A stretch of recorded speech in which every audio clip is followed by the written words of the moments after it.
Let's talk now a little bit about the idea of the relationship between a function that's differentiable, differentiability in general, and how it relates to the idea of continuity. So let's start off with the theorem here now. If f is differentiable at x equals a, so I have a function f that is differentiable at some value x equals a. So if the function is differentiable, then f is continuous at x equals a. So this is saying that differentiability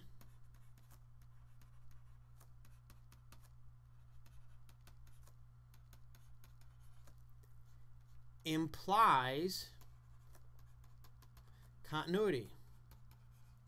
However, the opposite is not true. See, this implication, let me redraw the arrow because I just don't like the way that looks.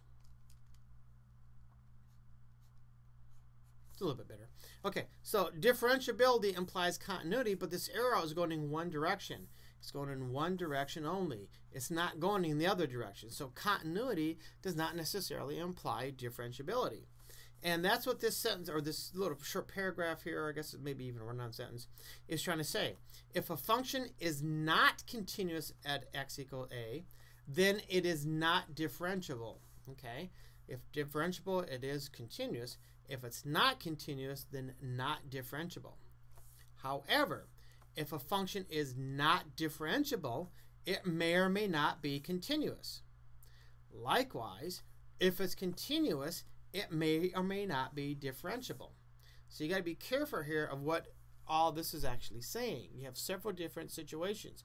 One does not necessarily imply the other. So let's consider the following example and determine 1, if the function is continuous at the given point, and 2, if the function is differentiable at the given point.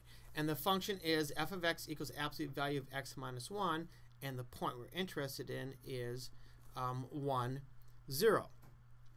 So what I want to do is I want to use the definition of absolute value of x. So the absolute value of x minus 1 is actually perhaps best represented as a piecewise function. And that piecewise function is x minus 1 for x greater than or equal to 1. And it's the negative of x minus 1 for x less than 1. This is the definition of an absolute value. So if I take a look at the graph of this thing, if this is 1, the graph of this goes like this. It's a V. Now, we can check limits, and if you check the limits, you see that the limit as x approaches 1 from the left of f of x is equal to the limit as x approaches 1 from the right of f of x, which is equal to f of 1, which is 0. This implies, I can say therefore, f of x is continuous at x equals 1, or the point 1, 0. So I just showed continuity. So this function is definitely continuous. But is it differentiable at this point? And I'm going to argue that it is not differentiable at this point. And what I'm going to do for a quick argument here, I'm not going to do anything mathematical, but notice here that this slope is a negative 1, and this slope is a positive 1, and it changes right there. That point, if I zoom in on it, it is a point, which is commonly referred to as a cusp. Or some books may refer to it as a corner.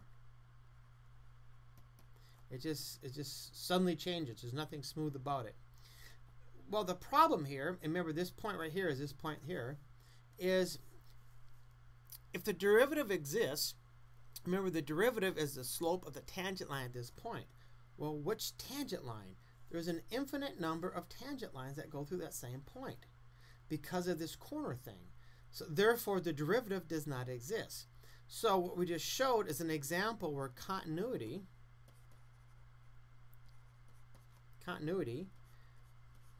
does not imply differentiability.